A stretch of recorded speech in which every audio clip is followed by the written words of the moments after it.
Hi, my name's David Griffin. I have 3 great kids. One of them is named Nicholas, who's 23 years old, who's a fine young man. He happens to have autism. Today, Nico is living at home, but my wife and I would like for him to live out on his own in some form of assisted living setup. We want this setup to be meaningful, financially strong, and self-supporting. Self-supporting to us means that as my wife and I get older, or we're no longer on this earth, we're confident that the setup will remain strong for him. We believe there's going to be many aspects to this. There's going to be a financial component. There's going to be working with other groups like government entities and nonprofits, and also working with families who are in the same situation as us. We believe that technology, more specifically the Internet of Things, is going to be a big part of this. So why this presentation? We realized that we were having this chat over and over again with individuals, and it made sense to get it out there on the Internet. So this particular presentation is based upon a whiteboard discussion I had right here with a good friend of ours who's a chief risk management officer for a large government entity. It goes over things like vision, risks, opportunities, security threats, things like that. It's by no means a project plan. There's no details. We simply created it to spark conversation, and we're looking for feedback from you. It's a living document, so by no means is this fine-tuned or finished, and we're going to keep sharpening it up as we get input from you. So for the latest and greatest, you can go to www.iotjourney.com, and we'd love to hear what you think about this and whatever ideas you may have. So with that, let's get started. As we get started, let's keep a few things in mind. First, we don't want technology just for technology's sake. As much as possible, we want it in the background, sort of embedded, so that Nico or the support group is not having to learn a new interface or a new application all the time. It just sort of works. Next, and this is a big difference from a lot of the use cases out there today, is we are going to have real people who are able to assist. Likely there's going to be an aide in the community or the house. There's going to be a remote support desk, and the technology doesn't have to do everything. It can interact and amplify the efforts of the aides or the remote support desk. There's some challenges to this. It's really early in this industry today, and there's a lot of players vying for top billing. You're seeing device makers pop up. You're seeing service providers pop up. They all have their own applications. They're roughly all trying to share certain transport protocols and things like that, but there's still a lot of individual user interfaces or implementations. And this makes for data portability to be a big challenge today. Next is privacy and regulatory and compliance issues. Effectively, we're going to be controlling all the information for hundreds, if not thousands of people who are in Nico's boat, and we're going to be working with government agencies, and we're going to be working with families who want to make sure that that information is protected. So that's a big challenge that then drives a lot of the technical challenges as well. So what's a community look like? To us, there's 3 domains. First is the home. That's where Nico's going to spend most of his time. And this is where most of the services are going to be provided. And we'll go into that in a little more depth here, all of these actually in a little more depth here in the next couple slides. But next is the neighborhood.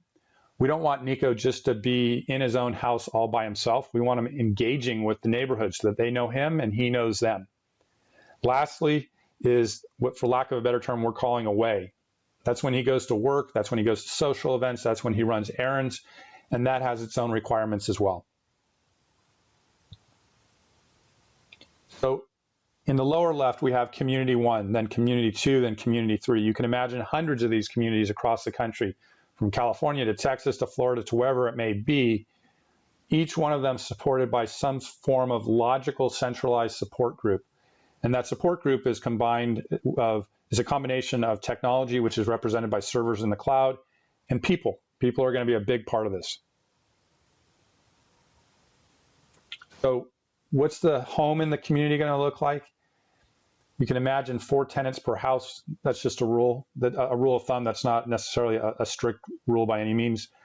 1/2 to 1 full aide, that means somebody's there 24/7, or maybe just during the day, or maybe just at night. Depends on the home itself and who's in it. And this is where the list of services, or this is a list of the services that are going to be in the home, and that we're going to drill down here a little bit more. And by the way, we do have robots down here. There's a lot of work on working with the autism community and robots. and it seems to enhance some of the social interaction. I know Nico loves robots, so we'll be experimenting with those as well. Energy efficiency. If you have hundreds of these clusters of communities around the country, anytime you can make energy a little more efficient, you're going to be saving a decent amount of money. So fortunately, there's a lot of devices and service providers out there doing things like this today. Google just bought Nest. You can do things with solar and some of the industrial automation protocols that are out there as well. There's a lot that we can do here, and this is sort of a given, and there's a lot of work already being done on this. An urban garden. Today we have a hobby garden. Nico is responsible for watering it, and he doesn't always admit it, but he actually likes going outside and being, doing things out in the sun and things like that.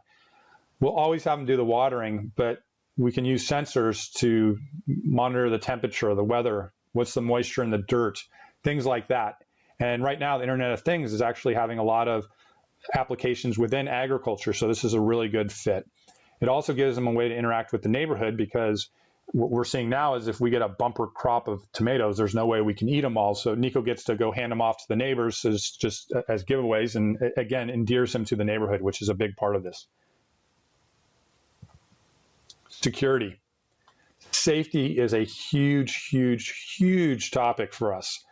Our biggest fear probably is that when Nico's away from the house, whether he goes away every day or he's gone for a long period of time with other family members, and especially when he goes out on his own in some form, is safety. Fortunately, again, there's a lot of work being done on this front. So we'll be implementing a lot of these tools that are coming out, whether it's a smart lock, the sensors, the motion detectors, all of them connected so that you can see what's happening within a house or a community.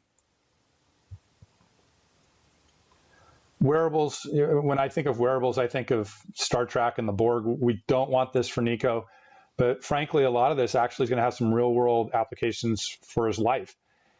In the lower left, we have a picture of a tennis shoe and an application sensing where on the foot the shoe is hitting. Because of his autism, Nico walks on his toes all the time. Something like this would actually be very helpful.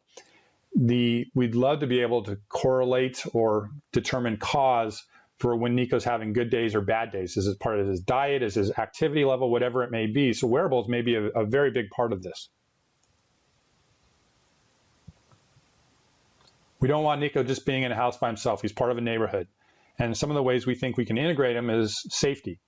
We've had a rash of burglaries here recently, and one of the houses in our block has a number of cameras. It turned out that he was able to provide more security or determine how people were breaking into houses on the house across the way from him because of his cameras. So we think that we'll be able to integrate some of this into the local block that Nico lives at to have cameras pointing at each other so that you'll be able to determine when the bad guys are showing up or what negative things are happening. It'll be beneficial to the whole neighborhood. And there's going to be a lot of privacy guidelines associated with that, but I think those can be worked through. Additionally, for the neighborhood, I have here a number of Bluetooth sensors around the block, Bluetooth 4.0 or Bluetooth low energy. We started talking about that for security. It turned out that all the burglars were always using cell phones. And by default, it seems like everybody always has Bluetooth or Wi-Fi on. So if we're able to track the GUID or the MAC address of some form, whatever it is, we might be able to determine patterns or notice when somebody's showing up on the block. Additionally, if Nico has some sort of wearable, we'll be able to see as Nico's what his pattern's like as he's walking around the block for his exercise, because he does that today. He actually jogs around the block. And if he deviates from that pattern, then we can escalate via a trigger of some sort. What's it like when he's away from home? This gets back to safety. Nico today, when he's away from home, is frankly a target. And we don't want to give him the latest and greatest super duper smartphone because that's going to make him even a bigger target. But he's going to have something on him that's tracking his location. We'd love to have one that has a panic button. And there's going to be the normal assistive technologies that's going to remind him for stuff, or if he has questions, he can reach out to us or to the support desk, I should say, and figure out what's the next step. Now, we're going to build out a presentation just for financial analysis at some point. It's a single slide right here. But traditional analysis for technology, you think of buy or lease for your private cloud or you're in your data center.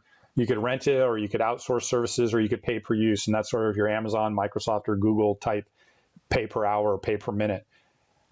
This might get more complex in the Internet of Things world, and maybe a CFO much smarter than me would say, no, there's not much difference, but you're going to start seeing thermostats owned by the power company. You're going to see some really interesting business models around Bluetooth and technologies like that, and there's other technologies that are being implemented right now as well. Wearables. Today, your cell phone is probably subsidized. You can imagine wearables being given away so that they can either give you ads or collect information on you. And then lastly, we talked about some of the security and cameras pointing at each other's houses. How do you factor something like that in? So maybe, like I said, maybe a CFO say there's no big deal. It's not that big of an issue. But I think there's a little more to it than just your normal data center IT type financial analysis. So some high level use cases as a transition before we end to this presentation, go to the next one. For safety reasons, when Nico's out of the house, we want to track his location. Anytime he deviates, we want to know about it, and there's an escalation procedure. Within the home, we want to track his activity level. He has a tendency to like staying on his bed on the weekends and just phasing out. This isn't good. So if he's there for a long period of time in the middle of the day, it should set off a trigger and an escalation procedure to figure out what's going on and how to get him moving. And then lastly, I didn't detail it out, but there's a lot of things we can do with energy efficiencies and describing some really good use cases there to cut costs and make sure everybody's comfortable at the same time. So getting started, I told you before that there's a lot of different protocols, interfaces, vendors all vying for top billing, so it's hard to integrate. The great part about this is it's easy to start out. So we're starting out with video and geolocation services first, and there's going to be a lot more to come. A housekeeping note, initially this was going to be one long presentation. We decided to break it up. So this is the sort of the use case or the business services description. The next presentation we have out there is more of the technical considerations, so check that out.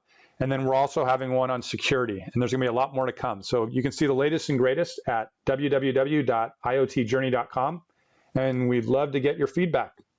Thank you very much.